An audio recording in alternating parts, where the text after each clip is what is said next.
안녕하세요. 영화 컨텐츠 제작 크루 원더플러가 진행하는 팟캐스트 펀치드렁크 무비에 오신 것을 환영합니다. 저는 진행을 맡게 된 에단입니다. 반갑습니다. 개강 시즌이 지나고 어느덧 9월도 막바지를 향하고 있습니다.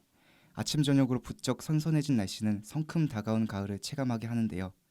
가을 하면 또 빼놓을 수 없는 이벤트가 있죠. 바로 추석입니다. 여러분은 추석하면 떠오르는 추억이 있으신가요? 온 가족이 모이는 대명절인 만큼 많은 분들이 가족들과 함께 보낸 시간을 가장 먼저 떠올리시지 않을까 생각이 듭니다. 오늘 저희는 추석 시즌을 맞아 가족들과 함께 보기 좋은 가족영화 리스트업을 준비해보았습니다. 각기 다른 매력을 가진 총 3편의 작품을 소개해보고자 하는데요. 바로 국제시장과 인크레더블, 그리고 어느 가족입니다. 언뜻 보기엔 무슨 조합이지? 라는 생각이 들 수도 있지만 세 작품 모두 다양한 가족의 모습을 깊이 담아내고 있습니다. 영화를 본격적으로 살펴보기에 앞서 오늘 함께 이야기 나눌 패널분들을 소개하겠습니다. 다들 반갑습니다. 안녕하세요, 다다입니다. 안녕하세요, 링고입니다. 안녕하세요, 가숑입니다. 네, 패널분들 소개를 하였으니 이제 무비 리스트업 가족영화 1부 진행하겠습니다.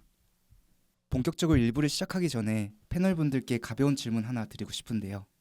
오늘 녹음 날짜를 기준으로 일주일 뒤가 추석이잖아요. 평소에는 잘 보지 못하는 친척들이 다 모이는 날인 만큼 추석 관련한 다양한 에피소드가 있을 것 같은데 하나씩 간략하게 이야기해보면 좋을 것 같습니다. 우선 저부터 말해보자면 생각해보면 딱히 추석 때 뭐 특별한 일을 했던 기억이 잘 떠오르지는 않은 것 같아요. 그냥 할아버지 댁에 가서 평소에 잘 뵙지 못했던 어르신분들, 친척분들 그냥 만나고 인사하고 안부 묻고 그런 것들. 다만 이제 제가 어느 정도 나이를 좀 차감에 따라 친척분들께서 이제 항상 애인 있냐, 결혼은 언제 국룰이죠. 예, 할아버지께 전화 드리면은 그러니까 뭐 제 본명은 아니지만 애단이냐? 잘 지내지? 하시다가 바로 그냥 애인 있냐? 막 이러시는 아무래도 이제 옛날로 따지면은 벌써 결혼도 하고 그렇죠. 예, 자식도 있을 나이다 보니까 그쵸, 그런 게 점점 생겨서 마음의 준비를 조금씩 하고 있는 그런 느낌입니다. 혹시 스트레스를 받으시나요? 스트레스요? 괜찮습니다. 아직. 표정이 굳어지고 계시네요. 괜찮습니다. 곧 좋은 명절- 소식 기대되나요? 기대하겠습니다. 기다리겠습니다. 국수 먹을 수 있는 건가요? 축의금 기대하겠습니다. 아. 예. 그러면은 저 다음으로 이제 나이가 차가고 계신 링고님 어떠세요? 저는요. 저도 뭐 할아버지 댁에 내려가고 이런 건 똑같은데 저한테 되게 기억에 남는 거는 제가 막걸리를 좋아하거든요. 오. 근데 제가 내려가는 서천이라는 그 충남에 있는 시골이 있는데 거기서 막걸리가 유명해요. 서천 오. 막걸리가 유명한데 그래서 시골 내려가면 항상 삼촌하고 막걸리를 대작을 했던 오. 그런 우와. 기억이 와. 있어가지고 재밌겠다. 네, 되게 재밌는 추억도 많고 막최 몇? 최2 오, 오. 잘 드시네요. 그니까 막 최몇이 뭐예요? 네? 막걸리 최대 몇이요? 아, 몇 개 먹는 그런 말이 있구나. 네, 그러니까 제가 알겠습니다. 방금 지은 거예요. 예. 적당히 줄이시고요. 네. 그러면 다음에는 막걸리 좀 갖고 오세요, 링고님. 다 같이 먹을까요? 막걸리? 다음에 엄청 한번? 좋은데요? 아, 네. 너무 좋아요. 막걸리 다들 좋아하세요? 당연하죠. 저도 오. 막걸리를 제일 좋아해서. 오. 진짜요? 네. 그래요? 저는 갑시다. 나중에 한번. 저도 좋아요. 저는 술을 안 먹지만 네. 알겠습니다. 우유 드세요, 우유. 우유 좋죠. 네, 막걸리랑 우유. 비슷하게 생겼네요. 네, 우유 네. 드세요. 그러면 다음 다다님은 제 얘기를 해보자면 저는 양가 마디여가지고 동생들이 진짜 많아요. 오, 쌍둥이 동생도 있고요. 쌍둥이. 애기들도 있고요. 옛날에 제가 다 업어 키웠죠. 아, 오. 정말요? 잘 컸나요? 잘 컸죠. 네. 저희 애들 지금 잘 크고 있는데 이제 역시. 그렇죠. 다 제가 다 키웠죠. 사실 네. 거짓말이고요. 이제 다 커서 키우기는 거짓말이고 양가 마딘 건 맞는데 네네. 옛날에는 이제 막 술잡기 해주고 특히 음. 국룰이 그 레슬링을 엄청 많이 했어요. 애들이랑. 오. 이렇게 애들 뒤집으면 되게 좋아하거든요. 막 침대 던져주고 그냥 이러고. 본인이 괴롭힌 거 아니에요? 그렇게 말하시면 안 되죠. 예. 그랬는데 이제 요즘 애들 다 커가지고 핸드폰만 보더라고요. 맞아. 요즘 또 스마트폰이 발달해서 맞아요. 유튜브밖에 안 보죠. 유튜브 요즘. 보고 막 소파에 앉아서 애들 다 태블릿만 보고 핸드폰 보는 거예요. 맞아. 전 너무 편했습니다. 반전이 있네요. 네, 저도 같이 핸드폰 했거든요. 예. 그래서 근데 이게 약간 애들이 놀 때는 좋았는데 이제 막상 크니까 대화도 없어지고 그게 조금 서운하긴 약간 합니다만 시원섭섭하겠다. 그렇죠. 네. 그럼 다음 마지막으로 카숑님. 저는 작년에 추석 때 가족끼리 처음으로 인생 네컷을 찍으러 갔는데 오, 완전 MZ네. 올해도 아무래도 찍으러 갈 것 같습니다. 오. 몇 명이서 한 부스에 들어가시나요? 아니 사실 친척 전부가 들어간 게 아니고 그냥 엄마 아빠랑 동생이랑 저 이렇게만 들어간 되게 거라서. 좋네요. 그래요? 오. 네. 다들 인생 네컷 좋아하시나요? 당연하죠. 저는 한 그쵸. 200장 있어요. 진짜요? 네. 진짜 좋아하시네요. 와, 진짜로. 매니아인데요. 다음 한번 찍을까? 오늘 끝나고 찍을까? 아, 예, 가시죠. 이따가 한 번 다 저랑 대화를 한번 해봐야 될 것 같아요. 예. 역시 가족들과 함께 보낸 즐겁고 다양한 추억들이 많은 것 같네요. 이렇게 함께 이야기 나눠보니까 다가오는 추석 역시 굉장히 기대가 됩니다. 그렇다면 이제 본격적으로 가족영화 이야기를 시작해보겠습니다. 첫 번째로 살펴볼 작품은 국제시장입니다. 한국 가족영화를 떠올리면 바로 생각나는 작품 중에 하나이기도 하죠. 그러면 다다님, 국제시장의 줄거리는 어떻게 되나요? 네, 영화는 1950년 한국 전쟁 배경을 시작으로 부산으로 피난온 덕수의 파란만장한 삶을 이야기합니다. 전쟁통에 헤어진 아버지를 대신하여 가족들의 생계를 책임져야 하는 덕수는 자신의 꿈을 접어두고 가족들을 위해 희생하는 모습을 보여주는데요. 어렵고 드라마틱했던 한국 현대사 속에서 굳세게 살아가는 덕수의 인생을 통해 영화는 그 시절 살아온 모든 아버지들을 비롯하여 우리 이전 세대의 삶과 아픔을 이야기합니다. 네, 감사합니다. 그러면은 다들 이 영화 국제시장을 어떻게 보셨는지 또 인상 깊었던 장면이 있으셨는지 이야기 나눠보면 좋을 것 같은데 저는 일단 이 영화가 정말 많은 관객이 본 영화잖아요. 그쵸. 제가 알기로는 1000만이 넘었는데 역대 4위인가 관객 수가 아. 그 정도로 많이 본 영화임에도 저는 아직까지 안 봤다가 이번 방송을 준비하면서 처음 봤거든요. 왜냐면 제가 좀 개인적으로 좀 신파 영화 막 이런 거를 좀 잘 안 보고 좀 안 좋아하는 편이라 그래서 그런지 좀 멀리 하다가 인제서야 기회가 돼서 봤는데 생각했던 것보다는 괜찮았던 것 같아요. 막 이 감독이 다른 작품에 해운대를 떠올리다가 이 작품 보니까 그것보다는 그래도 생각보다 무난하게 흘러가는 느낌이 들었어요. 그래서 생각보다는 괜찮았는데 그럼에도 조금 뭐랄까요 단순하게 감정을 처리한 느낌 그런 느낌이나 또 호소한 느낌은 분명히 있었던 것 같긴 한데 그리고 또 저는 이 영화 속에서 그 젊은 세대들이 나올 때 무조건적으로 그냥 예의 없게만 좀 그려지는 것 같은 게 너무 그렇게 평면적으로만 묘사되는 게 조금 아쉽지 않았나. 그냥 그렇죠. 막 그런 사람도 있잖아요. 그 이 가족의 그 아들들이 그냥 자식들 할아버지 할머니 맡겨두고 태국 여행 가버리고 막 네네. 고등학생은 막 할아버지 맞아. 밀시기도 그쵸, 하고 막 그쵸. 그렇게 나쁘게만 묘사되는 게 그래서 오히려 그게 기성세대에 대한 젊은 세대의 그런 이해나 공감을 좀 멀게 하는 그런 부분으로 작용하지 않았나라는 생각을 좀 해보게 됐는데 네 그럼 다다님은 혹시 어떠셨어요? 저는 에다님을 다르게 신파 영화를 좀 좋아하는 편이에요. 아, 전에 나왔던 방송도 신파가 제가 들어갔었고 네. 그 첫 장면부터 너무 신파적인 요소가 강하잖아요. 완전 신파잖아요. 첫 장면에는. 그쵸. 네네. 그래서 처음 보면서 조금 쉽지 않겠는데 하면서 다다님도 쉽지 않을 만큼. 네, 약간 너무 신파적이어서 처음에 그래서 오히려 약간 눈물이 싹 식는 오히려. 그리고 처음부터 완전 신파로 가니까 오 쉽지 않네 하면서 그냥 일단 봤어요. 봤는데 저는 오히려 그런 자극적인 신파 장면보다는 그 황정민 배우가 밤에 혼자 소주 먹는 장면이 되게 슬프더라고요 저한테는. 그래서 그때 1트 눈물 흘리고 아, 네. 1트 눈물 흘리고 그다음에 죽죽 울었는데 아, 그 장면이 되게 좋았던 게 되게 소년 가장의 무게가 잘 느껴지는 장면이어서 그 장면이 되게 기억에 남는 것 같아요. 그 장면이 그 독일로 그 탄광에 가기 직전 장면인가요? 맞아요. 어두운 그 방 전에. 안에서 혼자 소주를 마시면서 황정민 배우의 그 감정 연기는 진짜 그쵸. 아, 맞아. 최고인 것 연기를 일단 너무 너무 잘했어요. 너무 잘해요. 잘했습니다. 그러면 링고님은 어떠셨어요? 저도 에다님하고 살짝 의견이 비슷한데 네. 저도 신파 영화를 되게 안 좋아해서 여태까지 안 봤거든요. 이 저도 영화를 이번에 저도 처음 본 케이스인데 오, 저도 에다님 아까 말씀하신 것처럼 의외로 좋았어요. 생각보다는 네, 신파인 것은 맞지만 이 영화가 왜 천만 영화인지 알 수 있는 그런 계기였고 이 배우들 연기, 뭐 코미디, 또 풍부한 볼거리 등등 영화가 천만 영화가 된 요소들이 되게 많은 영화였다라고 충분히 납득을 했고요.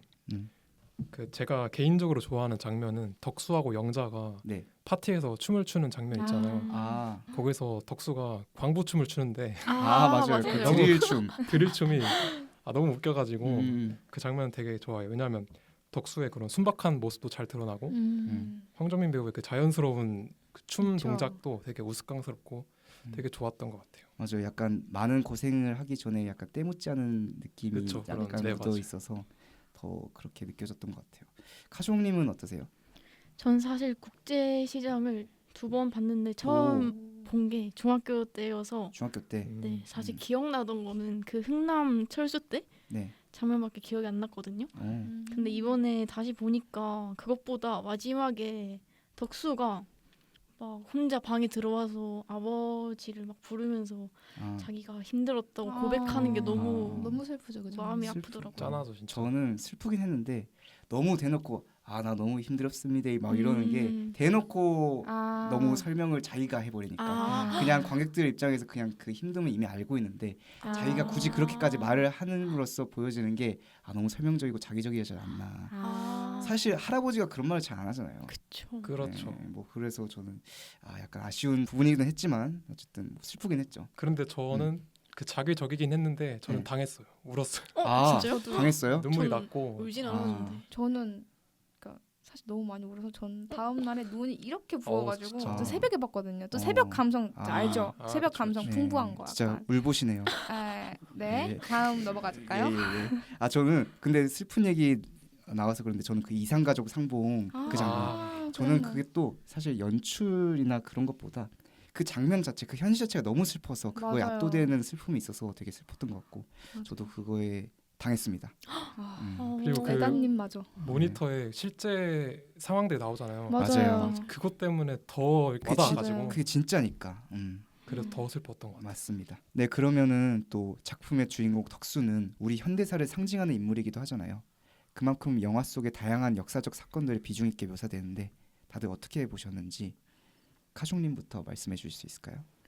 사실 진짜 영화 속에서 그런 실제 역사 사건들이 직접적이고 웅장하게 네. 묘사가 되긴 했지만 네. 뭔가 한국 전쟁이라는 게 너무 많이 접한 일이기 때문에 그렇게까지 막 큰 감흥은 없었던 것 같습니다. 너무 다른 매체를 통해서 접해온 그런 부분들이어서 네. 그러면 다다님은 어떠셨어요? 저는 덕수라는 한 인물이 엄청 많은 일을 겪잖아요. 네. 보면서 한 사람이 이렇게 많은 일을 겪는다고? 그러니까 살짝 억진 느낌 들었어요. 보면서 차라리 가족 단위로 역사적 사건들을 겪었다면 좀 덜 억지스럽지 않았을까라는 생각이 들고 너무 몰빵해서 더 안타까웠어요. 네. 그래서 그 안타까운 마음이 드는 게 이런 것도 감독의 빅픽처일까라는 생각을 했습니다. 아마 그러지 않을까. 그러면은 링고님 어떠셨어요? 저는 국제시장이라는 영화가 가족 영화로서는 훌륭하지만 네. 현대사를 다루는 영화로서는 솔직히 말씀드리면 반쪽짜리 영화라고 생각을 해요. 그렇죠. 굵직한 현대사 사건들을 다루고는 있는데 제대로 다루고는 있지 않은 것 같아요. 왜냐하면 이 한국 전쟁 이후부터 뭐 90년대까지 되게 큰 사건들이 많았는데 이 영화는 철저히 덕수라는 인물에 집중을 하기 때문에 이 해당 사건들의 어떤 배경이나 의미나 맥락 같은 것을 거의 다루고 있지 않거든요. 그래서 네.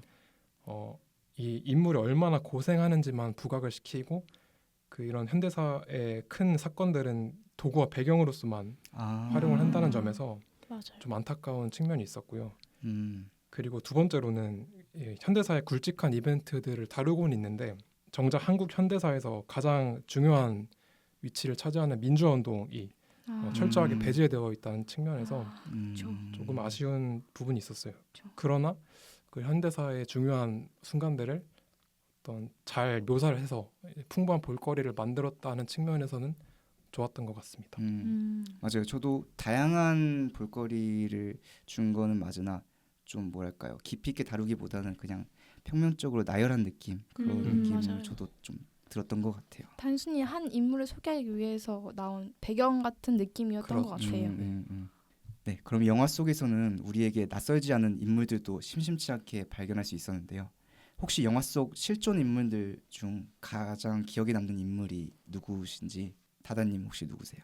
저는 베트남 전쟁에 참전한 가수 남진이 아, 가장 기억에 남는데 사실 저는 몰랐어요. 이 영화를 보기 전까지 남진님이 거기 나갔다는 전쟁에 이제 네, 참여했다는 저도 사실을 처음 참전하신지. 알았어요. 저도. 왜냐면 저한테는 너무 멋진 분이기도 아. 하고 저희 엄마 윗세대이실 거예요 아마. 그렇겠죠. 네, 그래서 와, 되게 생각보다 대단하신 분이었네라는 생각도 들었고 또 그 역할을 하신 분이 윤호 씨잖아요. 그러니까요. 좀 맞아요. 놀랐어요. 저는 깜짝 놀랐어요. 네. 연기가 많이 늘었더라고요. 많이 네, 늘었죠. 옛날 연기 보시는 거 아시면 그것도 많이 늘었네 싶었습니다. 사실 지금 이 영화 속 배경은 실제로 따지면은 그 남진 가수는 이미 전역한 후였다고. 그래서 이것도 약간 끼워 맞춘 느낌이 없지 않아 맞아요. 있는데. 그래서 저는 약간 그리고 또 등장도 좀 뜬금없이 막 맞아요. 좀 나와서 막 저 푸른 초원이 막 이렇게 부르면서 나 이 노래 부른다 하니까 대박 날 것 같은데 하는 게 약간 저도 좀 약간- 오그라들긴 했는데 그래도 뭐 그냥 귀엽게 봐줄 만한 예. 장면이었던 것 같아요. 그럼 카종님은 어떠신가요? 저는 그 식당에서 밥을 먹던 씨름부 학생들 중에 이만기 선수가 있었던 게 가장 기억에 남습니다. 전 처음에 강호동인 줄 알았는데 이만기 님이시더라고요. 저는 갑자기 그 장면이 왜 나오지 싶었어요. 갑자기 밥 먹는 학생들 시비를 털잖아요. 그쵸. 그래서 맞아요. 이 장면은 굳이 필요했던 장면인가 싶었는데 그 뒤에 딱 돌자마자 이만기라는 이만기. 이름이 뜨자마자 맞아. 이래서 넣었구나 싶었어요. 그럼 링고님은 저는 그 정주영 회장 등장하는 맞아요. 장면이 되게 인상 깊은데 음. 정주영 회장이 덕수한테 그러잖아요. 시련은 있어도 실패는 없는 거야 네. 라고 말하는데 이 문장이 어떻게 보면 이 영화의 주제와 맞닿아 있다고 생각을 해서 되게 기억에 남습니다. 맞아요. 그리고 또 이 덕수의 가게인 꽃분이네 막 갑자기 앙드레 김도 등장해서 막 뭐 패셔너블 뭐 어쩌고저쩌고 막 하는 게 성대모사 한번 해주시면 안 돼요? 지금 한 거예요. 한 겁니다. 수줍게 한 거예요. 예, 막 패셔너블 막 너무 잘하시는데요? 네. 앙드레 근데- 김이 살아난 줄 알았어요. 그래요? 네. 과찬이십니다. 네. 네. 근데 너무 뜬금없었어요. 이게 말도 안 되는 솔직히. 너무 사실 이 인물들이 좀 끼워 맞춰진 느낌이 없지 않아 있는데. 네. 전 사실 앙드레 김인지 몰랐어요. 진짜요? 네. 아. 그건 줄 알았어요. 그냥 일반- 감초 역할? 교포인 줄 알았거든요. 예.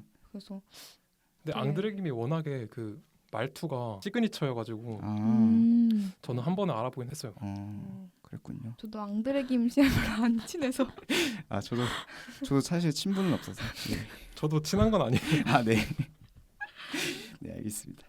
그러면은 이제 배우들의 연기에 관한 이야기도 빼놓을 수 없을 것 같은데 인상 깊었던 연기나 배역이 있는지 링고님부터 말씀해 주시죠.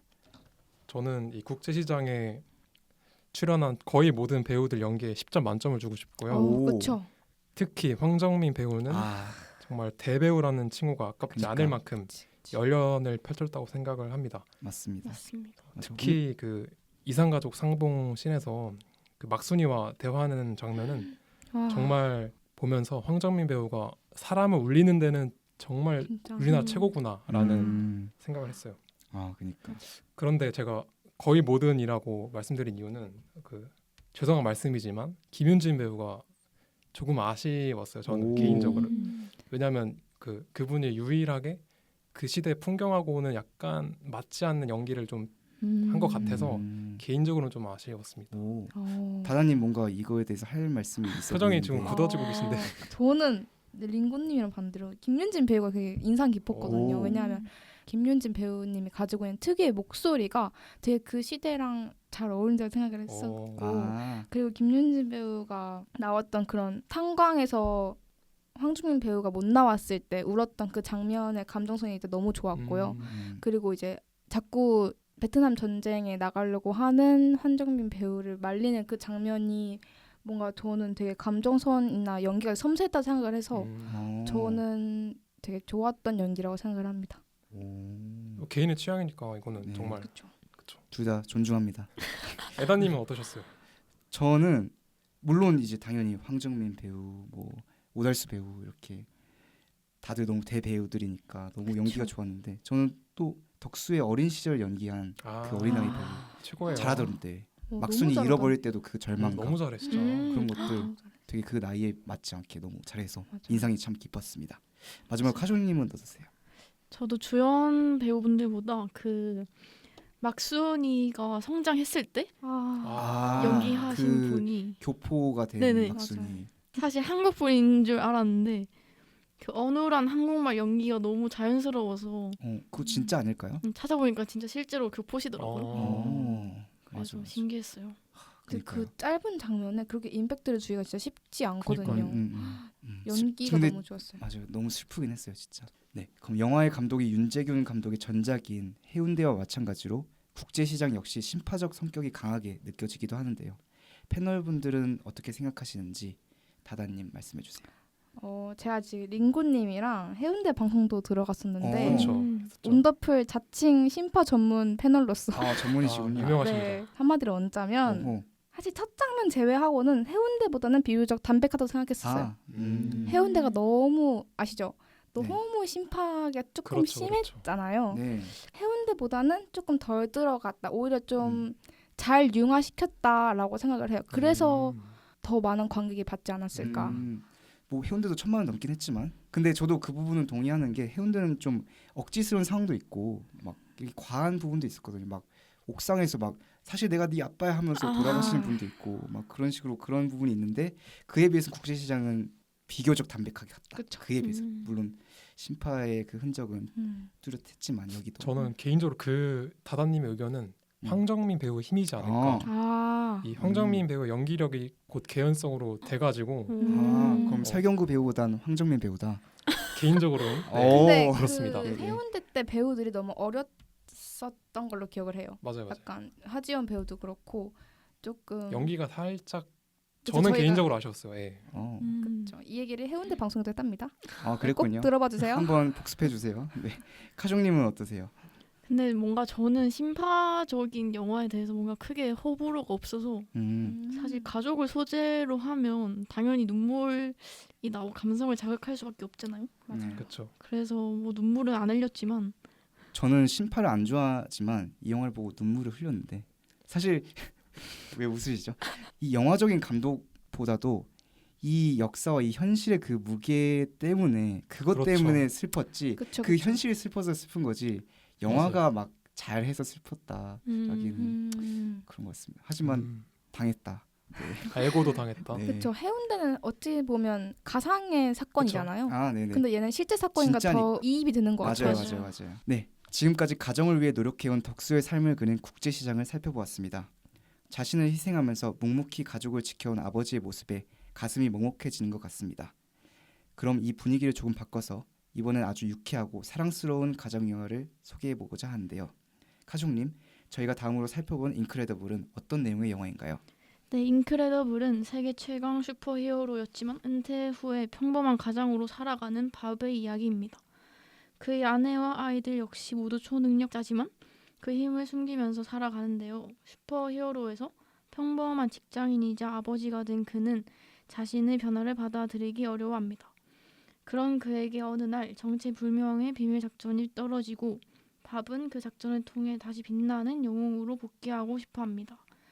영화는 초능력자인 밥과 그의 가족들이 비밀 작전으로부터 비롯된 어려움을 힘을 합쳐 함께 극복하면서 전개됩니다.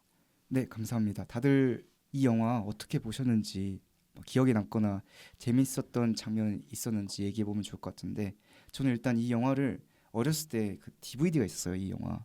그래서 집에서 되게 많이 막 봤던 것 같아요. 그 DVD가 이제 몇 개 없는데 그 중에 하나였으니까. 우와. 그래서 심심할 때마다 집에서 봤던 기억이 나고 재미있는 영화로 기억에 남는데 저는 그 장면이 되게 재밌었던 것 같아요. 그 에드가라고 그 패션 디자이너가 있잖아요.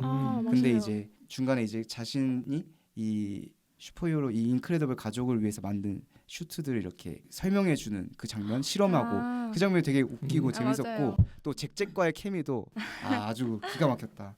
그래서 그 장면이 제일 재밌었습니다. 근데 저도 그 장면이 제일 좋았는데 왜냐면 개인적으로 약간 인형놀이를 좋아하거든요. 그래서 옷 입히는 그런 너무 그런 측면에서 귀여워서 근데 진짜 좀 사랑스러운 장면이긴 했습니다. 맞아요. 에드가라는 캐릭터 되게 통통 튀고 그러니까요. 재밌지 않나요? 되게 매력 네, 있어요. 매력 있어요. 그럼 링고님은 어떠세요? 저는 일단 이 말부터 해야 될 것 같아요. 이게 2004년작이 맞는지 과연 아, 진짜로. 지금으로부터 약 20년 전. 20년 전이에요. 벌써? 20년 전? 와, 그때 말도 안 돼. 태어나셨어요, 다들? 저는 한 살, 두 와. 살이었나 한 살이었나. 아, 아무튼 그렇습니다. 저도 어렸어요. 저도 어렸어요. 아. 예, 예. 어리다는 기준은 다 다르니까 그렇습니다. 네.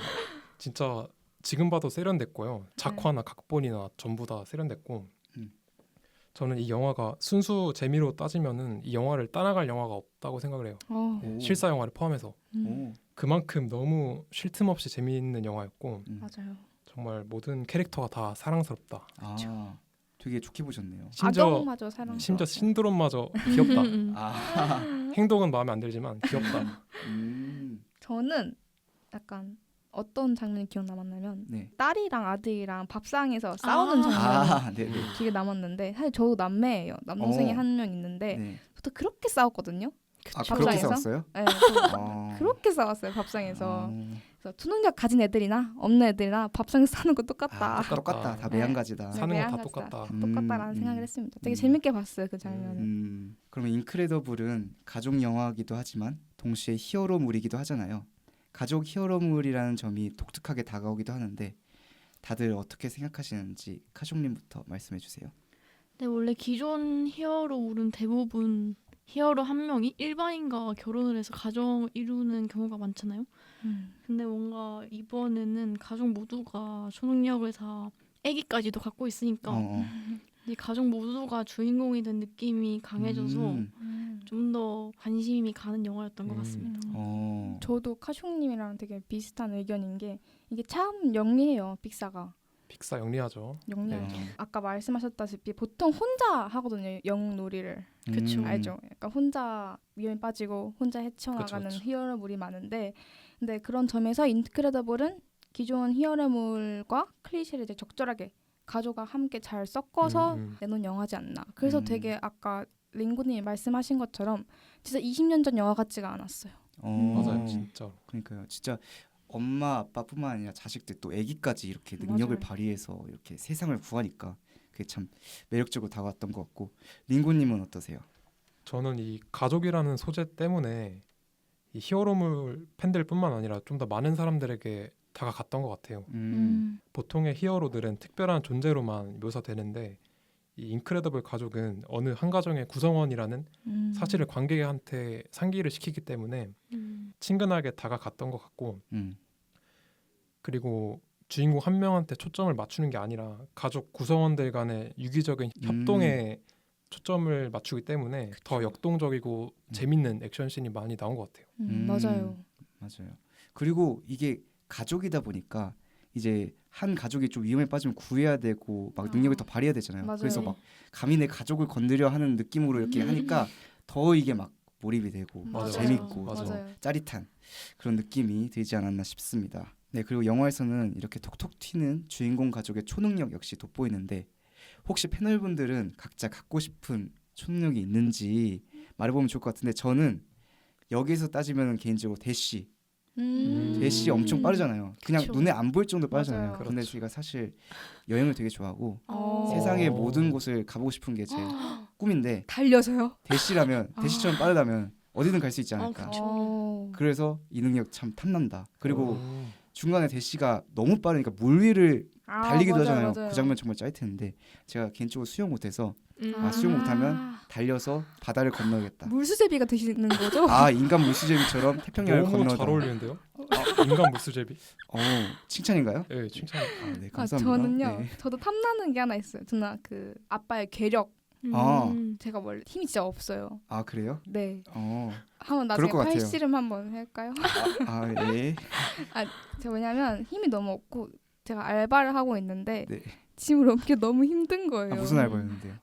제가 햄버거집 알바도 하고 카페 알바도 했는데 좀 네. 무거운 게 많잖아요. 네. 음료 같은 거를 네. 너무 무겁고 너무 힘들고 그래서 저는 진짜 힘이 한번 진짜 세보고 싶어요. 아. 정말. 그 힘을 가져서 알바왕이 한번 돼보고 싶다. 알바왕이 네. 저는 알바만 할게요. 예. 소소하게 알바. 또 있어요. 그러니까 힘을 좀 과시해보고 싶어요. 한번 사람을 번쩍 들어 올려보기도 싶기도 하고 네. 팔씨름도 좀 다 이겨보고 싶기도 하고 어. 조금 소소하죠. 그 꿈 언젠가 이루시길 바라겠습니다. 네, 감사합니다. 네, 그럼 카종님 어떠세요? 저는 여기 나온 초능력은 아닌데 네. 약간 시간을 한번 되돌려 보는 오. 그런 능력을 갖고 시간을 싶습니다. 되돌리고 싶은 시간이 있는. 근데 지금 딱히 생각나는 건 없는데 약간 살다 보면 후회되는 것들 있잖아요. 아쉬운 것들 그런 것들 그런 선택의 순간으로 되돌아가서 좋은 선택을 하고 싶다. 그쵸. 또 이불킥하는 순간들도 있죠. 그쵸. 그때는 돌려야죠. 네. 그렇죠. 그 꿈 언젠가 이루시길 바라겠습니다. 이룰 수 있나요? 해주실 거예요? 바라겠습니다. 자, 마지막으로 링고님. 저는 개인적으로 잠을 안 자는 능력을 갖고 싶습니다. 아, 잠이요? 진짜요? 네. 굳이 왜? 잠이 잠이- 얼마나 행복한 일인데. 시간이 아까워서? 네, 시간도 아깝고 잠이 너무 많아가지고 얼마나 자시는데? 보통은 한 6시간 잔 다음에 그리고 낮잠도 자요. 낮잠 몇 시간 자는데요? 취조하신 거예요? 아, 네네. 그러니까 뭐 때에 따라 다른데 그냥 뭐 식곤증이라고 하나요? 그냥 그냥 의자에 앉아 있다가 너무 졸려가지고 네. 어머. 그 졸음 깨는 게 너무 힘들어서 저는 잠을 좀 없애버리고 싶어요. 아, 그러면은 인생도 2배로 살고 아. 행복도 2배. 거의 그 얼마나 좋아요. 4시간 잔다는 에디슨급으로. 그렇죠. 근데 잠은 신이 준 선물이래요. 꼭 필요한 그 선물 거예요. 필요 없어요. 상남자네. 그러니까요. 그 꿈 언제 이루시길 바라겠습니다. 진이에요? 저희 다 꿈을 다 이룹시다. 네. 이뤄야죠. 네, 그러면은 다음으로 이 영화에 등장하는 악당에 대해서도 얘기해 보면 좋을 것 같은데, 이 영화의 메인 빌런 신드롬이 기존 악당들과는 조금 다른 면모를 보이잖아요. 그래서 혹시 이 악당에 대해서 어떻게 생각하시는지 다다님 한번 말씀해 주시겠어요? 저는요. 사실 약간 신드롬이라는 캐릭터가 되게 독특하잖아요. 네. 원래는 그 되게 히어로를 되게 좋아했고 음. 동경하던 네, 네. 인물이었는데 네. 동경에서 열등감으로 좀 변한 것 같아요. 음. 동경하다 보니까 자기가 열등하다는 걸 느끼고 또 우월감을 느끼고 싶어하는 심리가 네, 네. 드러난 캐릭터라서 사실 신드롬이라는 캐릭터의 악당은 이때까지 제가 본 영화 중에서 한 번도 없었던 캐릭터거든요. 네, 네. 그래서 뭔가 더 독특하고 조금 더 정감 가는 것 같아요. 다른 캐릭터들에 비해서, 악역 캐릭터들에 비해서.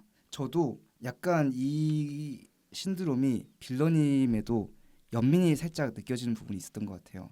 처음에는 진짜 말씀하셨듯이 그냥 순수한 미스터 인크레더블의 열렬한 팬이었는데 철저히 무시당하니까 나중에 변심해서 복수를 위해 또 자기가 더 잘 나가기 위해서 악당이 되니까 그런 게 또 히어로의 탓도 있는 거고 이 사람이 악당이 된 것도, 그래서 여러 가지로 좀 연민이 조금 느껴지는 부분이 있었던 그렇죠. 그런 빌런이었지 그렇죠. 않았나.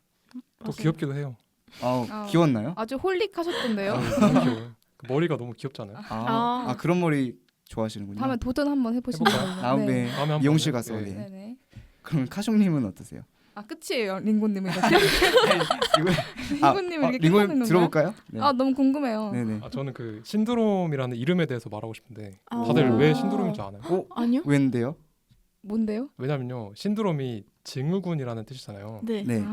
그 인크레디보이가 슈퍼히어로 증후군에 걸려서 헐. 신드롬으로 이제 변하는 이야기예요. 아. 저도 처음에 몰랐는데 네. 나중에 나무위키 보고 알았는데 역시 나무위키. 나무위키. 그랬는데 딱 그 얘기를 듣고 나니까 그래서 신드롬이구나 라는 납득이 좀 갔어요. 정말 이름 잘 지었네요. 그러니까 좀 무릎이 탁 쳐지는. 네, 한번 탁 치실래요? 네. 네, 나중에 치겠습니다.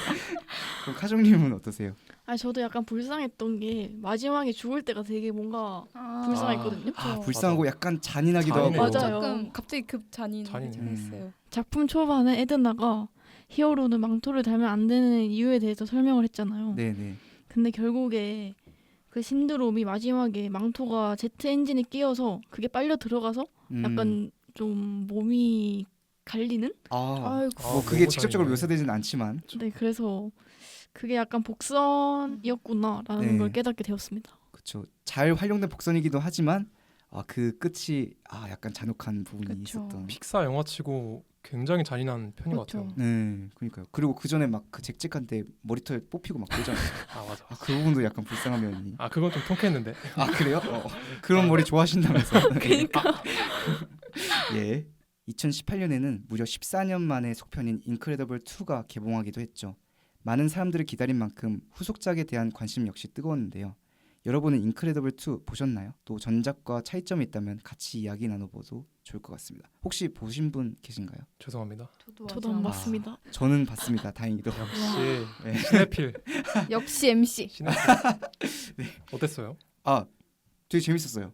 재밌었고 이게 스토리가 그 인크레더블 1의 끝이 막 언더마이너라는 빌런이 등장하면서 끝이 나잖아요. 맞아요. 그 직후부터 바로 시작해요. 그래서 아. 그 언더마이너를 무찌르는 얘기부터 시작이 되는 영화고 또 이 영화는 약간 그 엄마에 좀 초점을 둔 영화고 엄마가 좀 이제 히어로로서 활동을 하는 동안 아빠가 또 육아를 또 담당하게 되는 근데 이제 잭잭이 더 커고 능력들이 막 발휘되다 보니까 막 잭잭이 차원을 막 이동해서 막 중간에 사라지고 그래요. 그래서 아빠가 어딨니 막 어딨니 하면서 막 고생하는 그런 장면들도 있고 재밌겠네요. 재밌어요. 되게 재밌고 그리고 뭔가 이제 엄마가 가족을 지키기 위해 또 가족이 또 엄마를 지키기 위해 그런 모무트하는 모습들이 되게 또 좋았던 그런 영화였습니다. 재밌을 것 같아요. 주말에 네. 꼭 봐야겠어요. 네, 추천드립니다. 이렇게 일부에서는 아버지의 사랑과 헌신이 담긴 국제시장과 보는 이들마저 미소 짓게 만드는 발랄함으로 가득 찬 영화 인크레더블까지 함께 살펴보았습니다.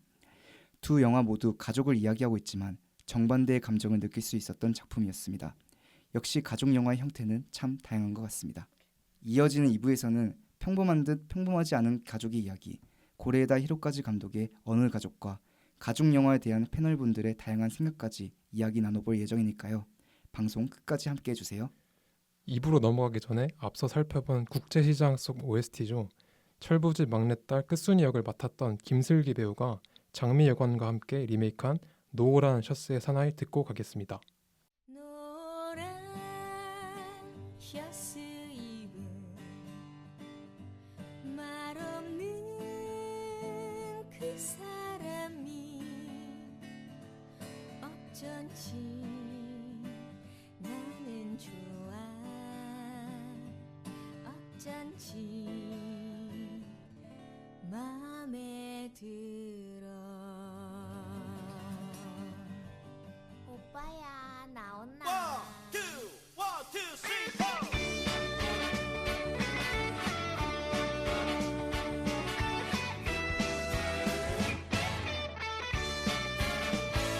노란 셔츠 입은 말 없는 그 사람이 어쩐지 나는 좋아 어쩐지 맘에 들어 미남은 아니지만 씩씩한 생김 그이가 나는 좋아 어쩐지 마음이 쏠려 아하야릇한 마음 처음 느껴본 심정 아하 그이도 나를 좋아하고 계실까 너라 무비 리스트업 가족 영화 2부 시작하겠습니다.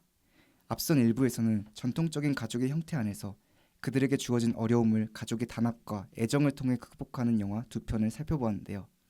이번 2부에서는 흔히 떠올리는 가족의 모습과는 결이 다른 영화를 만나보고자 합니다. 그럼 링고님, 이번에 살펴볼 어느 가족은 어떤 영화인가요? 네, 영화는 도쿄에 사는 피가 섞이지 않은 어느 가족의 이야기입니다. 하츠메 할머니의 연금과 일용직, 아이들의 도둑질로 생계를 유지해가는 이들은 힘겹지만 소소하게 살아가는데요. 우연히 부모에게 방치당하는 유리를 발견하여 집으로 데려옵니다. 평화로워 보이는 그들의 일상은 어딘가 불안하게 느껴지기도 하는데요. 결국 그들에겐 위태로운 사건들이 줄줄이 발생하고 이 가족은 뿔뿔이 흩어지게 됩니다. 이 과정에서 영화 속 가짜 가족이 보여주는 진실된 사랑은 진한 여운을 남기고 진정한 가족의 의미를 생각하게 만듭니다. 네, 감사합니다. 그러면은 다들 이 영화 어떻게 보셨는지 기억에 남는 장면이 있는지 이야기해 보면 좋을 것 같습니다. 저는 일단은 이 영화가 그 황금 종려상을 받은 영화잖아요. 그쵸. 네. 그래서 유명하고 제가 원래 고레다 히로카즈 감독의 영화를 좋아하기도 해서 되게 보고 싶어서 친구를 불러서 이거 꼭 보자 하면서 심야 영화를 보러 갔어요. 우와. 봤는데 자리가 편하더라고요. 아. 그래서 잠들었거든요. 저는. 어우, 근데 막상 그 친구는 끝까지 봤고 참 좋았다 했는데 저는 음. 자다 깨보니까 갑자기 애가 버스 타고 가고 있고 어머. 아빠가 막 마지막인데? 달려가고 있는 꿀잠 잤네. 개운하더라고요. 그래서 약간 그때 피곤했거든요. 그래서 어. 다시 한번 또 극장에 가서 봤는데 어. 그때 참 좋았는데 일단 이 영화가 되게 막 오버하는 게 없고 막 어떤 맞아요. 감정이나 그쵸. 분위기에 서늘함과 따뜻함을 이렇게 유려하게 오고 가는 음, 그런 부분들이 참 좋았고 제가 그런 부분이 가장 잘 드러나는 장면이 제가 생각하기에는 그 불꽃놀이를 보는 장면 가족들이 그 처마 밑에서 그게 구도나 그런 게 되게 가족들을 답답하게 보이게 하면서도 하지만 그렇게 옹기종기 모여있는 가족들은 되게 따뜻하잖아요. 맞아요. 그런 것들이 이렇게 겹쳐지는 것들 그 이중적인 것들이 있었고 되게 갇혀서 올려다보는 느낌이 들고 막상 그 가족들은 소리만 들을 뿐 그 불꽃놀이의 형태를 보지는 못하잖아요. 맞아요. 그런 것들이 이제 차마 그런 거를 볼 수 없게끔 약간 그 구석에 밀어넣은 듯한 그런 사회의 그런 모습들도 약간 드러나는 것 같아서 그런 그 장면을 참 좋아하고 또 하나만 좋아하는 장면을 말씀드리자면 그 안도 사쿠라가 맡은 역이 그 일자리를 잃잖아요. 일자리를 네. 잃고 이제 비 많이 내릴 때 그 릴리 플랭키랑 같이 소면을 말아 먹잖아요. 말아 먹으면서 비는 엄청 오고 근데 안도 사쿠라가 그냥 툭 던지는 말이 있는데 정확한 워딩이 이게 맞는지 모르겠지만 나 이제 지친 것 같아 뭐 이런 얘기를 근데 이게 또 국제시장과는 정말 대비되는 국제시장은 대놓고 막 호소하는 듯 하지만 이건 정말 담백하게 툭 던지는 게 맞아요. 더 와닿았고 정말 좋았던 이런 게 정말 좋은 대사이다 연출이지 않을까라는 생각을 좀 해보게 된 것 같습니다. 맞아요. 네. 뭔가 담담해서 더 슬펐던 것 같은 영화였어요. 맞습니다. 다른 분들은 혹시 어떠신가요? 저는 앞에 패널분들 이야기 너무 동의해서 좀 다른 이야기를 한번 해보자면 네. 저는 좀 충격적인 장면이 있었어요. 그 죽은 할머니를 묻는 장면. 맞아요. 맞아. 진짜 너무 충격적. 너무 놀랐거든요. 그냥 집 안에다가 묻는 그니까요. 거 아니에요? 맞아요. 그래서 너무 상상도 못했던 장면이었고 네. 근데 또 한편으로 들었던 생각이 만약에 장례 비용이 없는 정말 취약 계층들은 실제로 이렇게 행동을 할까라는 생각도 한 번쯤 생각이 들었어요. 아 진짜 있을 수도 있겠다. 장례 비용이 없다고 정말 돈이 없으면. 그렇죠. 맞아요. 그러니까 어떻게 생각해 보면 말도 안 되지만 어떻게 생각해 보면 진짜 있을 법하니까 더 그쵸. 충격적으로 와닿지 않나. 맞아요. 그 장면에서 또 원래 할머니가 안 계셨던 것처럼 행동을 하라는 그런 맞아요.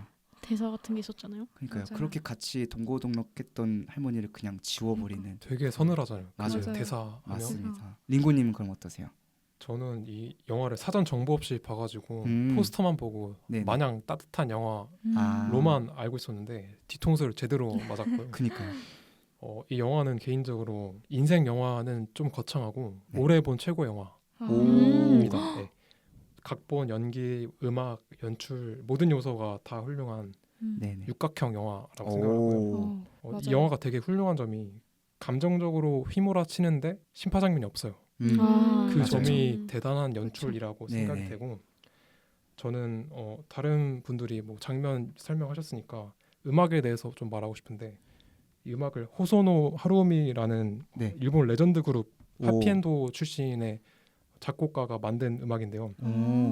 이 그 기타 음악이 영화 곳곳에 등장을 하는데 이 음악이 어떤 행복한 불안 혹은 불안한 행복을 정말 잘 묘사했다는 생각이 들어서 그 음악을 들을 때마다 영화의 장면들이 생각이 나고 되게 감탄하면서 들어요. 들을 때마다. 역시 닉네임 링고에 걸맞은 음악에 대한 좋은 저는- 설명 감사합니다. 그리고 장면에 대해서 하나 더 첨언을 하고 싶은데 오, 네네. 좋아요. 그 노부요 치조 씨는 워낙 유명하니까 네네. 이따가 말씀드리고 네. 저는 그 오사무 네. 아버지하고 쇼타가 마지막에 낚시하고 라면 네. 먹고 네네. 네네. 같이 자고 네. 그 모든 시퀀스를 너무 좋아해요. 너무 슬프기도 하고 맞아. 따뜻하기도 하고. 애틋하기도 하고 특히 마지막에 그 쇼타가 버스에 가면서 아빠라고 맞아요, 속삭이잖아요. 맞아요. 입 모양으로만 그렇게 되면. 맞아요. 입 모양으로만 말하는데 거기서 제 가슴을 후벼 팠어요. 진짜. 진짜. 진짜. 너무 슬펐어. 오히려 소리 내서 아우성 지르는 것보다 훨씬 더 다가오는 맞아요. 그죠, 그런 장면. 담백하게. 딱 장면만으로도 그런 맞아. 감동이 확 와서 네. 정말 좋았던 결말이었던 것 같아요. 진짜 좋았죠. 네, 그럼 잠깐 말씀해주신 그 안도 사쿠라의 취조실 장면도 그렇고 이 영화에서는 배우들의 연기력이 빛났던 순간들이 참 많은 것 같은데 인상 깊었던 연기나 배역이 있었는지 한번 얘기해 보면 좋을 것 같습니다. 저는 취조실 장면이 진짜 인상 깊었는데 안도 사쿠라. 네, 그때 정확하게는 기억이 안 나지만 그 엄마라고 불렀냐고 묻는 말에 네네. 뭐라고 불렀을까요? 라고 반복하면서 눈물을 네. 흘리는 장면 있잖아요. 그게 또 눈물을 막 쏟는 게 아니라 어떻게든 맞아요. 참으려 해서 더 맞아요. 슬프고 맞아요. 이런 게 참 좋은데. 그 장면에서 뭔가 이제 가족의 의미를 제일 많이 생각하게 된 부분이었던 것 같아요. 아무래도 뭔가 가족의 형태는 다양하고 피가 섞이지 않아도 가족이 될 수 있잖아요. 네. 약간 그런 거에 대해서 좀 잠시 그 영화를 멈추고 생각을 오. 하게 된 오. 그런 장면이었습니다. 진짜. 그럼 다른 분들은 혹시 어떠세요? 저는 개개인의 연기도 정말 빛났고 제가 이야기하고 싶은 건 배우와 배우의 시너지 합이 너무 좋았다고 생각을 해요. 케미가. 특히 안도 사쿠라와 릴리 프랭크의 연기의 합이 정말 전 좋았다고 생각하거든요. 진짜 실제 부부 같았고 그 둘이 같이 나오는 장면에 풍기는 묘한 그런 분위기가 네네. 너무 이 영화 잘 어울렸고 네. 좋았습니다. 맞아요. 저도 이 영화를 처음 볼 때는 당연히 안도 사쿠라 연기가 가장 네, 인상 네. 깊었고요. 맞아요. 이 일상 연기도 잘하고 감정적으로 맞아요. 폭발하는 연기도 잘하는 정말 연기에 능한 배우라고 생각을 하고 네네. 근데 두 번째 볼 때는 릴리 프랭키가 눈에 들어왔어요. 릴리 프랭키가 물건을 훔치는 자범인데 미워할 네. 수가 없는 캐릭터잖아요. 네네. 되게 생활에 완전히 밀착된 캐릭터라서 네. 되게 입체적이었고 음. 되게 이 영화에 몰입하는데 큰 역할을 한 배우였다라고 맞아요. 생각을 합니다. 진짜 현실에 있을 것 같은. 진짜 진짜 맞아요. 있을 것 그런 같아요. 느낌. 튀어나온 것 같아요. 네. 현실에서. 저는 또 하나 얘기하자면 되게 아역 배우도 연기도 되게 좋았던 너무 것 같아요. 네네. 특히 그 쇼타의 연기가 너무 좋았는데요. 어린 동생에게 도둑질을 시키고 싶지 않은 그런 행동과 표정, 눈빛이 대사 없이도 되게 잘 드러났다고 네. 생각을 해요. 맞아요. 아역 배우들도 참 대단했고 마지막 이 배우 얘기를 안 할 수는 없을 것 같은데 키키키린 그 할머니 역할. 사실 이 영화 유작이에요. 이 배우의. 맞아요. 배우 저는 특히 그 장면 명장면인데 해변에 놀러 갔을 때 자신의 다리를 보면서 이 검버섯 좀 봐 하면서 그 놀고 있는 가족들을 향해서 이것도 소리내지 않고 입 모양으로만 다들 고마웠어 이런 말을 하는데 이게 애드리브라고 하더라고요. 근데 이게 사실 이 가족뿐만 아니라 그동안 자신이 출연한 영화를 봐준 우리들한테 이 관객들한테 하는 말 같기도 해서 참 와닿았고 진짜 슬프다. 그렇게 말하니까. 그게 참 인상 깊었습니다. 조금 다르게 바라보자면 이 영화에서 금전적 이해관계가 이 가족에게 중요한 요소로 작용하고 있는 것처럼 보여지는데 이거에 대해서는 어떻게 생각하시는지 얘기해 보면 좋을 것 같은데 저는 어쨌든 이 가족이 돈 때문에 좀 이렇게 모이고 또 돈 때문에 나중에 또 흩어진 것 같은 느낌이 그러니까 결국 이 릴리 프랭키 안도 사쿠라도 할머니 연금 때문에 이렇게 모인 거고 결국에는 그런 어떤 돈에 대한 탐욕이라고 해야 될까요? 그 장례식비 없고 뭐 그런 것들 때문에 이 가족이 해체되니까 나중에 그런 것 때문에 해체되는 걸 보니까 참 이런 사회적 제도 안에서 돈이라는 건 참 필수적인 것이고 아무리 사랑하고 서로 아끼든 돈이 없으면 결국은 가족이 될 수 없다는 그런 불합리함을 좀 보여준 것 같기도 하고 사실 또 이 가족 구성원들이 다들 보면은 인격적으로는 그렇게 나쁜 사람들은 아니에요. 맞아요. 물론 맞아요. 도덕적으로 좀 안 좋은 일들을 하지만 심지어 막 아이를 구해서 키워서 데리고 살기도 하니까 그럼에도 그런 사람들이 이런 범죄 행위, 도둑질을 할 수밖에 없는 어떤 사회적 현실을 또 보여준 것 같기도 해서 여러모로 그렇죠. 생각을 해보게 되는 부분이 아닌가. 영화 초중반까지는 대안적 가족 형태를 제시를 하잖아요. 네. 그런데 후반부로 가면서 점점 그 한계점을 감독이 말하고 있다고 생각을 해요. 이런 걸 또 보면은 피부치라고 하는 이런 전통적인 가족관이 마냥 무시할 수만 없는 요소라는 생각이 들었고 그 영화에서 나오는 게 그 이런 피부치가 아니다라는 한계를 깨달은 노부요가 그 면회에 온 쇼타한테 친부모가 어디 사는지 단서를 알려주잖아요. 맞아요. 그 장면을 보면은 감독이 이런 점을 좀 관객들한테 말해주고 싶었던 거 아닌가라는 생각이 들고 고레다 히로카즈는 뭐 이런 것이 가족이다라고 주장을 하는 게 아니고 네네. 그 가족과 타인 사이의 모호한 경계선에서 네네. 우리들을 조금 혼란에 빠뜨리는 것 같아요 일부러. 그래서 정답을 제시하는 게 아니라 너는 어떻게 생각을 하니? 라고 아. 질문을 하는 것 같아서 맞아요. 더 훌륭한 영화였던 것 같습니다. 맞아요. 그 지점이 참 이 감독이랑 이 영화의 대단한 지점인 것 같아요. 막 설명하고 강요하지 않고 이런 부분도 있는데 어떻게 생각해? 약간 그쵸. 이런 느낌. 맞아요. 영화 자체가 하나의 질문이잖아요. 맞아요. 오, 맞아요. 좋은 표현이네요. 감사합니다. 저는 어떻게 생각했냐면 사실 되게 실화 기반은 아니지만 실화 같은 영화라 생각을 해요. 네네. 사실 저희가 가족뿐만 아니라 살아갈 때 돈이 정말 필요하거든요. 맞아요. 그쵸. 그렇죠. 근데 돈을 가지고 태어난 사람도 있지만 돈이 없이 태어난 사람도 있어요. 그렇죠. 맞아. 그거를 좀 아울러서 보여준 영화가 아닌가 음, 싶기도 하고 결국에는 이 모든 문제가 돈이라는 현실적인 문제잖아요. 네. 그래서 오히려 그 영화 속에서 중반 부분에 되게 가족들의 소소한 추억, 바다 놀러 간 거, 같이 불꽃놀이 본 거, 네네. 그런 게 일상을 넣어준 게 마지막에 장면들과 되게 대비되면서 네. 더 안타깝고 잔인한 네. 영화였던 것 같아요. 그렇죠. 맞아요. 그렇게 행복했는데 이렇게 뿔뿔이 흩어질 수밖에 없는 것들, 더 안타까운 그런 느낌이 들었고, 카숑님은 어떠셨어요? 저도 사실 뭔가 이 가족이 돈만 많았더라면 오히려 피부치보다 좀 더 완벽한 가족이 아니었을까라고 생각이 드는 게 주리의 친부모보다 더 많은 사랑을 주잖아요. 네. 주리에게. 그래서 물론 사랑도 가족을 유지하고 형성하는데 중요한 요소지만 돈도 사랑만큼 중요한 요소라고 생각하기 때문에 네. 그렇죠. 그게 참 네. 맞아요. 현실인데 참 맞아요. 안타까운 현실이죠. 돈이 맞습니다. 있어야 사랑을 하죠. 아, 음. 돈 많았으면 좋겠네요. 부자 되시고. 보내시고 화이팅! 부자 파이팅. 됩시다, 다 우리 같이. 다. 그 꿈 이루어지시기 바랍니다.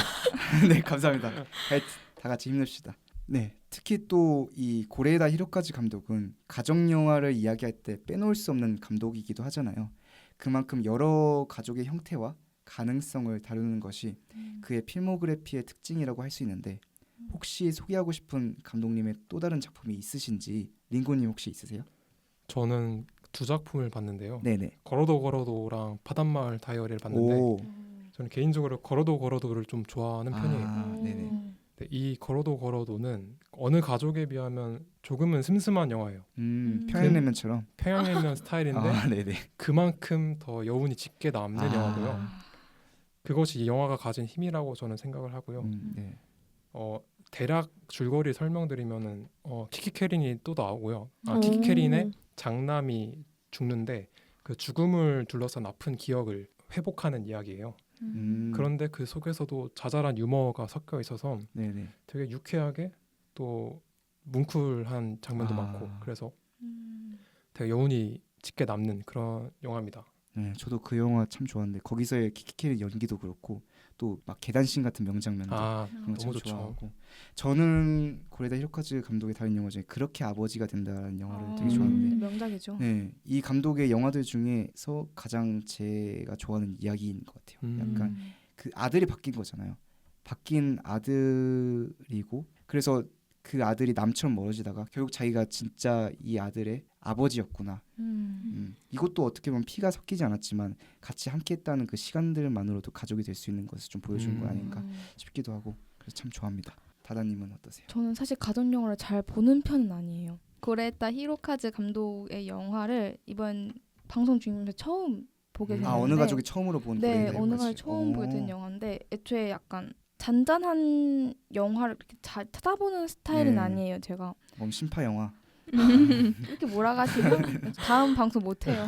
네, 죄송합니다. 네, 아무튼 그래서 이번에 부국제 때 그 이 감독의 괴물이 나온다고 하더라고요. 맞아요. 제가 부국제를 가는데 오, 꼭 보려고요.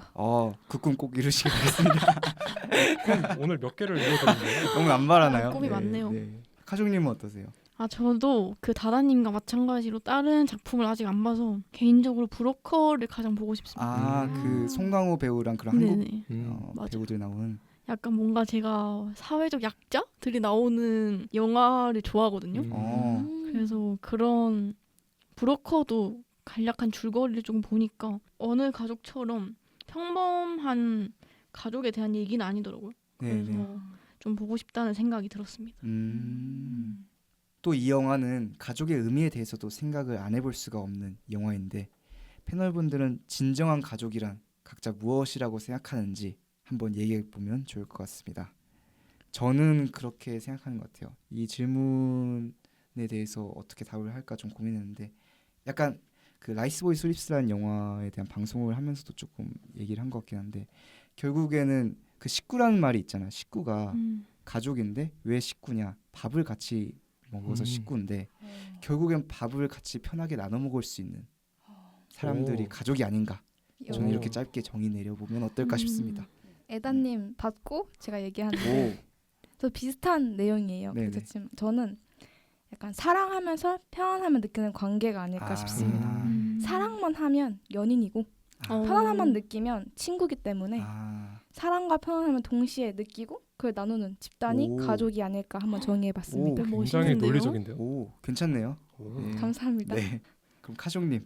저는 가족의 사회적 의미에 대해서 좀 생각을 해봤는데 마지막 장면에서 안도 사쿠라가 쇼타에게 본인은 이제 더 이상 가르쳐줄 수 있는 게 없다고 얘기를 하면서 학교로 보내잖아요. 네. 네, 그래서 가족의 사회적 의미가 뭔가 자녀를 교육하고 또 사회화를 시켜서 좀 큰 사회에서 적응할 수 있도록 돕는 것도 가족의 역할이기 때문에 네. 이런 역할이 결여되어 있다면 가족이라고 말하기가 조금 어렵지 않을까라고 생각했습니다. 가족이 어떻게 보면 이제 사회 속에 살아가면서 가장 작은 기본적인 단위니까. 그쵸, 그쵸. 첫 번째 사회죠. 그쵸. 네, 그렇죠. 링고님은 어떠세요? 저는 되게 깊게 생각을 해봤는데 먼저 떠오르는 기준은 네. 걱정이 되느냐인 아, 것 같아요. 걱정이 되냐? 예를 들어서 저희 반려동물을 키운다고 가정을 해요. 네. 근데 반려동물을 항상 걱정하잖아요, 저희가. 네. 그렇죠. 어디 아픈 데는 없는지, 지금 배고프지는 않는지 이렇게 걱정을 하는 것 자체가 가족이라는 증거다 라는 생각을 했고, 근데 더 깊이 생각을 해보니까 좀 약한 것 같은 거예요. 네. 그래서 떠올린 게 그 사람의 죽음을 떠올렸을 때 네. 정말 상상조차 하기 어려울 때 와. 가족이다라는 생각을 했어요. 너무 슬픈데요. 그러니까. 그의 부재를 떠올렸을 때 내가 떠오르는 감정이 단지 그리움 혹은 슬픔에 그치는 것이 아니고 어떤 참담함과 참혹함이라면 오, 그 사람은 가족이지 않을까라는 생각을 하게 됐습니다. 다들 아주 통찰력 있는 답변들. 대단합니다. 네, 이렇게 모든 배우들의 연기가 빛나는 어느 가족까지 이야기해 보았는데요. 어느 가족은 그 어떤 가족보다도 더 진한 가족애를 느낄 수 있던 영화였던 것 같습니다. 어쩌면 피보다 진한 무언가가 있을 수 있겠다는 생각이 드네요. 다음으로는 앞서 살펴본 세 영화를 하나로 묶어주는 가족 영화라는 큰 틀에 대해서 조금 더 이야기해 보고자 합니다. 혹시 패널분들은 평소에 가족 영화를 즐겨 보시는지를 한번 먼저 얘기해 보면 좋을 것 같은데, 저는 사실 이 장르를 막 특별히 좋아한 건 아니고 그냥 그런데 가족 영화 중에서 좋은 영화는 좋아하고 그냥 막 심파에 막 찌들린 가족 영화들 그런 건 진짜 좀 별로라고 생각하는 그런 입장입니다. 이 장르에 대한 특별한 그런 건 없고. 맞아요. 저도 어느 가족처럼 약간 잔잔하고 자연스럽게 가족에 대한 사랑이 느껴지는 그런 영화는 좋아하는데 네. 좀 뭔가 앞서 봤던 해운대랑 국제시장처럼 좀 약간 강제적인 느낌이 있는 거는 조금 보기 꺼려지는 것 같아요. 맞아요. 그렇군요. 약간 너 울어 이런 거. 맞아요. 안 울어? 강요하는 거. 빨리 울어. 약간 이런. 빨리 울어. 안 우냐? 빨리 울어. 좀 더 무서운데요? 울릴 거야. 무서운데. 네. 저는 가족 영화 사실 잘 즐겨보는 편은 아니에요. 음. 왜냐하면 포스터가 너무 재미없게 생겼어요. 그거 인정입니다. 다 웃고 밋밋하죠. 있고 다 따뜻해 맞아, 보여. 맞아. 다 똑같은 영화일 것 같은 거예요. 솔직히 어느 가족도 다 웃고 있어가지고 그러니까 재미없는 줄 알았어요. 저는 영화를 볼 때 포스터를 한번 누구나 보게 되잖아요. 맞아요. 네. 너무 다 재미없어. 다 똑같아. 항상 밝은 분위기, 맞아. 항상 웃고 있고 그런 게 저는 좀 저한테는 뭔가 접근하기 어렵지 않나. 하지만 그 포스터의 그 분위기 극복하는 만큼 좋은 영화도 있다. 그쵸. 그쵸. 어느 가족처럼. 어느 가족처럼. 이렇게 추천받으면 보는데 아, 추천받기 전에 제가 고를 수 있는 선택지가 있을 때는 굳이 음. 고르진 않는 것 아. 같다. 알겠습니다. 그럼 링고님은 어떠세요? 저도 앞서 패널 분들이 말씀하신 것처럼 그 심파 요소 때문에 가족 영화를 즐기진 않는데 고레에다 히로카즈의 영화처럼 감정의 과잉을 최대한 배제하고 어떤 담백하게 이야기를 풀어 나가는 영화들은 좋아하는 것 같아요. 관객 스스로 가족의 의미를 자문하게 하는 영화들이 좋은 가족 영화라고 생각을 해서 고레에다 히로카즈의 영화들은 좀 볼만한 것 같아요. 예. 그렇죠. 진짜 명작들이 참 많은 것 같아요. 저도 이번 방송 이후로 많이 찾아보려고요. 되게 어. 조금 매력을 많이 느꼈던 영화였던 것 같아요. 진짜 추천드립니다. 제 편견을 완전 깼어요. 오, 좋습니다. 그러면은 가족 영화는 전 세대에 걸쳐 사랑받는 장르 중에 하나인 것 같다는 생각도 드는데 여러분은 혹시 가족 영화의 매력은 무엇이라고 생각하시는지 카쇼님 어떻게 생각하시나요? 사실 가족이라는 공동체가 좀 당연하고 익숙하지만 그만큼 제일 소중한 존재잖아요. 네. 그래서 이런 보편적인 감정이 사람들에게 다 공유가 되기 때문에 여전히 앞으로도 많은 사랑을 받을 장르이지 않을까라는 생각이 듭니다. 그렇죠. 맞아요. 저도 진짜 동감하는 게 이 장르 자체가 가장 보편적이고 기본적인 정서를 담고 있는 것 같아요. 진짜 우리의 모든 인생은 가족으로부터 시작되고 가족이 사실 없이 태어난 사람 없으니까 그렇죠. 가장 보편적인 이야기 그런 장르이기도 하고 또 그렇다 보니까 또 우리의 실제 경험, 우리의 어린 시절 같은 걸 환기시키기도 하니까 그게 매력인 것 같다는 생각이 듭니다. 저는 요즘 들어서 가족의 형태가 되게 다양해졌잖아요. 네네, 예전에 그쵸, 비해서 그쵸. 뭐 다문화 가정도 있고 맞아요. 한부모 자녀 가정 네. 정말 다양한 만큼 그만큼 다양한 얘기가 가능하다는 요소라는 게 참 매력적인 것 같아요. 이래서 다른 감독분들도 많이 사용하시기도 하고 굳이 이제 가족 영화가 아니어도 그 영화는 가족이 들어있잖아요. 어느 영화에든. 네네. 그쵸. 보편적으로는. 네네. 그래서 그게 참 매력적인 것 같습니다. 아, 좋습니다. 그럼 링고님은 어떻게 생각하시나요? 저는 다다님이 아까 말씀하신 것처럼 네. 가족의 형태가 다양해지고 있는데 맞아요. 그만큼 요즘에도 그런 형태가 다양해짐에 따라 좀 다양한 가족 영화가 나왔으면 좋겠어요. 전형적인 가족 영화를 탈피해서 네네. 고레다 히로카즈처럼 네. 되게 상상하기 어려운 그런 가족의 형태를 제시를 하고 관객들로 하여금 생각을 하게 하고 이런 가족 영화가 조금 더 많이 등장을 하면은 젊은 사람들한테도 더 매력적으로 다가가지 않을까라는 생각을 합니다. 맞아요. 그렇죠. 이런 대한 가족을 등장시키고 제시할 수 있는 시대가 된 것 같아요. 약간 그렇다면 이 영화는 꼭 가족과 함께 봐야 한다는 생각이 드는 가족 영화 추천작이 있으신지 각자 말씀해 주시면 좋을 것 같은데 카숑님은 어떠신가요? 네, 저는 네. 부산행을 추천드리고 싶습니다. 부산행. 네, 왜냐하면 일단 부산행이 가족끼리 영화관에 가서 가장 마지막으로 본 영화이기도 하고 마지막에 공유가 딸을 위해서 좀비가 돼서 스스로 몸을 던지는 장면이 있잖아요. 그래서 그 장면에서 눈물이 엄청 많이 났기 때문에 네. 거기서 이제 아버지의 무한하고 조건 없는 사랑을 느낄 수 있다고 생각을 합니다. 전 그 부분 좀 억지스럽다 생각했는데 어쨌든 존중합니다. 그러면 링고님은 어떠신가요? 저는 아까 말씀드렸던 히로카즈의 영화인 네. 걸어도 걸어도를 추천드리고 싶은데 네네. 가족과 함께 보면 더 좋은 영화라고 생각을 해요. 되게 잔잔한데 또 지루하지가 않아서 되게 소소한 재미를 느낄 수 있는 좋은 영화다라고 생각을 해서 추천을 드립니다. 좋습니다. 다다님은 어떤 거 추천하시겠어요? 저는 늑대아이 추천하는데요. 애니메이션. 네, 사실 제가 애니메이션을 그렇게 막 좋아하는 편은 아니에요. 왜냐하면 감정이입이 좀 잘 안 된다고 느껴서 맞아요. 즐거워하는 편은 아닌데 이 늑대아이라는 작품은 되게 감정선을 되게 섬세하게 잘 만든 영화라고 생각을 해요. 가족 이야기도 나오고 꼭 추천하고 일단 그림표도 되게 예쁘고 잘 어울려서 가족끼리 좀 소소하게 보면 좋을 영화인 것 같아요. 오, 좋습니다. 마지막으로 저는 그 남매의 여름밤이라고 한국 독립 영화 중에 윤단빈 감독의 작품이 있는데 이걸 정말 추천드리는 게 저는 근 몇 년간 본 한국 독립 영화 중에 최고가 무엇이냐 개인적으로 그러면 이 영화를 뽑고 싶은데 이 영화도 좀 잔잔한 편이지만 좀 진짜 저희의 어린 시절을 돌이키게 만드는 떠오르게 하는 그런 부분이 있고 참 잘 만들었어요. 참 잘 만들어서 정말 강력하게 추천드리고 싶습니다. 이렇게 2부에서는 보는 이들의 마음을 울리는 어느 가족에 대해 살펴보고 나아가 가족 영화에 대한 생각과 그 매력까지 함께 알아보았습니다. 그렇다면 이제 최종적으로 가족 영화 리스트업 별점을 매겨보도록 하겠습니다. 앞서 다룬 3편의 영화 중 가장 좋았던 작품을 하나 골라 각자 별점을 매겨주세요. 저희 팟캐스트의 별점 방식 아시죠? 별점이 10점 만점에 5점 이하이면 별로라는 의미에서의 펀치, 그리고 이 영화의 별점이 6점 이상이면 취할 정도로 좋다는 의미의 드렁크로 구분해서 평점을 매길 겁니다. 그럼 지금까지 나눈 얘기들을 종합해서 각자가 고른 가족 영화에 대한 최종평과 함께 별점을 매겨볼까요? 링고님 먼저 말씀해주세요. 저는 어느 가족 일단 선택을 했고요. 오, 9.5점으로 드렁크 상당히 높네요. 드립니다. 네. 사실 마음속으로는 10점인데 좀 있어 보이고 싶어가지고 9.5점 드렸고요. 한 줄 평은 네. 가족이라기엔 너무 차갑고 남이라기엔 너무 따뜻한 어느 유별난 가족 이야기 하겠습니다. 오, 나쁘지 않네요. 완벽한데요. 감사합니다. 다음은 다다님. 저는 인크레더블을 골랐는데요. 20년 전에 나온 영화치고 정말 놀라웠기 때문에 그쵸. 말 그대로 인크레더블 했죠. 좀 예상이 가는 기분은 뭘까요? 하하. 네. 제 점수는요. 네. 9점. 9점. 그리고요. 음. 옛날 영화에 비해 정말 신선했다라고 어. 생각이 들고 제 한 줄평은 믿을 수 없이 놀라운 가족이란 초능력. 오. 오. 정말 인크레더블한 한 줄평이 아니었나. 최고인데. 네. 다음 카종님. 네, 저는 국제 시장에 네. 7점을 주고 싶은데요. 오. 약간 좀 당연한 주제였지만 그래도 당연한 만큼 감동을 줬던 것 같아요. 그래서 제 한 줄 평은 당연한 것에 당연하지 않음입니다. 오. 그쵸. 가족이 당연한 게 느껴지면서도 하지만 당연하지 않은 그런 느낌이 있죠.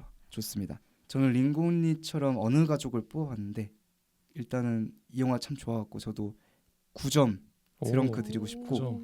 사실 이 영화가 돌이켜 보면은 약간 겨울로 시작해서 그 사계절이 지나갈 동안 그 또 다른 겨울로 끝난 그런 느낌도 있고 그 이 영화 내내 그 아버지가 계속 그 쇼타로부터 그 아빠란 말을 참 듣고 싶어 했는데 마지막에는 그 간접적으로나마 이루어지는 그런 장면도 있고 그런 걸 좀 생각해 봤을 때 한 줄 평을 계절이 돌아올 동안 애타게 기다렸던 말 가족이라고 하겠습니다. 우와. 좋습니다. 좋네요. 아주 여운이 네. 깊게 거의 남네요. 이동진 평론가님. 아, 네, 과찬이십니다. 빨간 안경 가져오세요. 저 시력은 좋은데. 네. 그래도 쓰세요. 아, 네. 방송 마무리하기 전에 어느 가족의 OST죠. 평화롭지만 한편으로 불안한 영화의 분위기가 잘 표현된 하루오미 호소노의 이매진 앤 컬리지 듣고 가겠습니다.